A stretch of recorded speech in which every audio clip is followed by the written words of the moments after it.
Well, welcome to a new Harry's Garage video, and this one is all about the new Jaguar concept, the Jaguar Type 00, that points to the future of Jaguar, and they literally just launched it in Miami at Miami Art Week. Now, I saw the car a few weeks ago, and I've been busting to talk about this car. All that noise around that video release, that was on the 19th of November. I'm going to explain a little bit behind that, and then go what are my first impressions of the car, what it means for Jaguar, where they're heading. There's quite a lot to talk about, and I've just gathered together the three Jaguars that I actually own: my Jaguar Coupe, and then the Project 7 and the Project 8. Because I care about Jaguar, lots of people care about Jaguar, but I'm one of the few people who have bought new Jaguars in the past. Unfortunately, not enough people are buying new Jaguars, but this one is going to change all that. Well, that's what Jaguar hopes. And well, let's kick off what they say in the press release. Right at the beginning, it says, "A fearless statement, an object of desire." This Type 00 concept car. That is the impression. I want to just talk about the impression when you walk into the room and see it for the first time. It is a wow moment. So the box is ticked there. It was nothing like I expected. I knew it was going to be sort of edgy, but it is really striking, and it's particularly so in the colours that they chose for it. There's two cars, and they show it initially side profiles. We walked in, that was your first image. And I'd noticed in the previous sort of preamble, before we actually saw the physical car, it was all about the E-Type at Geneva, where they had two cars and they wowed the crowds when they took the covers off those. The thing I think is just worth mentioning, when they did that in Geneva, they were the production cars. That was the first time the public had ever seen a production car, and you could buy that car you were looking at. This is a design statement, points to the future of Jaguar. And I think it's just worth looking at the timeline. Here we are, 3rd of December in the UK, 2024. We will not see the real car for around a year's time. So not until later in 2025 we actually see the physical car that you will be able to buy, and then that production of that will land with customers at the end of 2026. So it's quite a journey. We are 2 years away from actually driving a production customer car at your dealership. But let's just talk about the design first of all. Well, the first thing that strikes you when you see it, side profile, is the length of the sort of bonnet, which you don't normally get on a pure EV, and then the enclosed cockpit area. It's almost like a visor look, windscreen looking out. Almost looks as though the roof has been chopped. It's low, it's hunkered out, big arches on it, and makes a real visual statement. This is not like any other electric car I can think of. And it's odd, that stance of it. And if you walk around the back, the next thing you notice, there's no rear screen. It seems to be on that trend of no rear glass. Their history, you just have a rear view mirror that's a camera rather than an actual mirror. And then just the streaks on it. And they talked about this design language, that this was a new direction for Jaguar. It's how it's instantly recognisable when you look at what we might term a grille that isn't a grille. Those streaks along the front and hiding the badge Jaguar, which we'll discuss in a moment, is repeated at the rear as well. And that actually houses the lights, if you like, the indicators, the stop lights. They're all LEDs within those streaks when you look at it. Other things that you notice is the panoramic roof, but it has paint in it. So when you look at side profile, you don't realise it's got a panoramic roof. It just looks body colour. Then you move around, you look at it from the back, and you see it striped again. It is a signature now of this concept, and we're apparently going to see it on Jaguars of the future as well. Minimal badging on it, and no rear view mirrors at the side, and I saw the doors actually open up, the dihedral doors, or they call them dramatic butterfly doors, and then the tailgate, as they term it, is a pantograph tailgate, which means it opens to the side. It sort of lifts out, doesn't actually lift up on a conventional hinge or anything. And in that exposes its interior, which in the show car was this two-seater design, very stylised wheel, no dashboard as such. But when you brought it to life, the car, these two screens angled up either side, and that was how they display all the dials and information that you need for the car. There was a beam going down the centre of the car as well, which is very show car really. And inside there was clever use of wood, there was textiles, there's no leather in there that you might expect from Jaguar, but there was also travertine stone of all things in the car that supported the seats and wheel. Just very odd, I found the interior, but I wouldn't take too much notice because we're nowhere near production with this car. But Gotham City was mentioned on the day I saw it. It is that striking, this car. It's the width of it, and it's an aggressive look. It's a modern take. And up to now, if you have an EV, its CD factor, how it goes through the air is critical, and they're narrow wheels. This thing was on big, fat 23-inch wheels. The big, expansive bonnet, what's that all about? Doesn't make any sense with an EV. It's not, you haven't got to hide an engine in there. You can package that where you want. You're not going to put the battery up the front. What was that all about? So it almost created more questions than answers seeing it, but what was a non-discussion point, it was very striking and a very modern take on what Jaguar could go to. So I think from that point of view, it was a real success. I have to talk about the dreaded video that went out when they were trying to launch the brand 19th of November. And funny enough, we saw that during the presentation, but we were quickly into the detail of the car.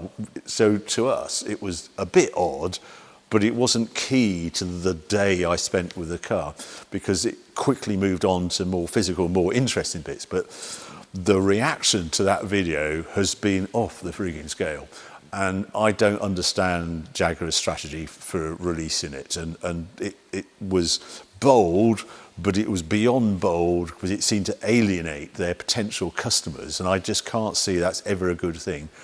And it has no bearing on the car. It's a car brand. I want excitement. I want a desirable product. That didn't seem to enhance me thinking this is going to be a desirable product. It was just plain weird. Fortunately, they then did those teaser photographs and then it got a bit more sensible. But I'm going to mention the logo. I don't understand why that had to be reinvented. A car company is all about product. And if you look at the really strong brands, they don't play around with the logo. They tweak, they modernise, but they don't just reinvent. And it seemed to be chucking out all the heritage of Jaguar. Maybe this is what they wanted to do. They don't like the past sort of 20, 30 years of Jaguar production. They want to have a new beginning, and that's how they saw fit to do it. But for me, it seemed a very odd decision. The logo's okay. It's a bit awkward. I can imagine if I was still running Evo magazine trying to get that font and having a capital G and a lowercase j and R at the end would just drive you nuts, and you're just going to write Jaguar or put it in capitals again. And I don't think when I saw it on the front of the car, the rear of the car, there was no great statement. And then they have the roundel that we're putting in the wheel, sort of like a copyright stamp every now and then, incorporates the J and the R characters from the Jaguar logo. Pretty weird to me when you think you had the cat here has served them well throughout their history, but no, they wanted to do a different design of it. It's something that didn't really need redesigning in my view. And they've also just about kept the leaper, but it's flush, it's out of brass. It didn't seem to make much impact because they had the strakes behind it and you sort of lost the 3D nature. If you look at the back of the Project 7 and the Project 8, it's very definitely there. That was, again, a logo I didn't think needed reinventing. But this is a new beginning for Jaguar, and I'm really intrigued how this is going to go. And It's a really bold statement what they're doing. I think there's some headwinds heading towards this car, but they've gone in deep with this one. They've gone full on. This concept car is then going to be followed by 3 production cars. And the first car we will see is this 4-door GT car they're describing as. And they did this release because there's now disguised cars doing road miles. And that'll be the first car we get, which its customer version is 2026. They're saying very little about it, but they are saying that it is a GT car and will have excellent range, past 400-mile real range, 430 miles is what they're hoping for, and very fast recharge, but saying nothing more about the tech. As I understand it, they're not say anything about the tech because it's still in development. They want to get it as good as they can. They will announce it at the very last minute. But it suggests an 800 volt, 900 volt architecture. We don't know the size of the battery, but it must be pretty big to be able to do that sort of range. The only other little snippet I got, it's got 4-wheel drive, the car, rear steer on it as well. But there was very little description of the driving experience. This was all about the luxury. And the price point is put at around 120,000. I thought I heard dollars, but perhaps pounds, but up in that ballpark. And this is going to be incredibly exclusive. They're talking about opening these Jaguar houses in the most important cities around the world. The first one is going to be in Paris, and that's going to be followed by one in London. And it's chasing this fashion, this design is what they're all about. And the whole launch seemed to be catered around there. Jaguars used to be about dynamic, driving, excitement. That wasn't within any pitch of this description of it on the day I visited. They are thinking this car will appeal to 80% new customers to the brand. Only 20% of existing Jaguar customers are going to buy new Jaguars. That's their figures. They also think America is going to be the top market, followed by China, followed by UK, and then Europe. I wondered when they put that business plan out, they had factored in a potential Trump victory in America, and the China market isn't so healthy for these premium brands. And I see this car as almost a Rolls-Royce Spectre-esque. That's the only luxury full-on electric car I've driven, and it actually suited the experience very well. But that is priced, well, £350,000 to £450,000 once you've got options on it. But almost 120,000 sounds almost quite cheap. It's then a Taycan Sport Turismo type of rival. But think of how powerful the Porsche brand, how much that is all about the driving. Can they install this luxury? Because I bought the Project 7 and the Project 8. Fantastic cars, really hugely enjoyable. But these were expensive cars as well. I think it was 140,000 in 2015. Multiply that up, that's 170,000 in today's money. And then the Project 8, I think was £163,000 in 2018. Today, that's over £200,000 if you put it into an inflation calculator.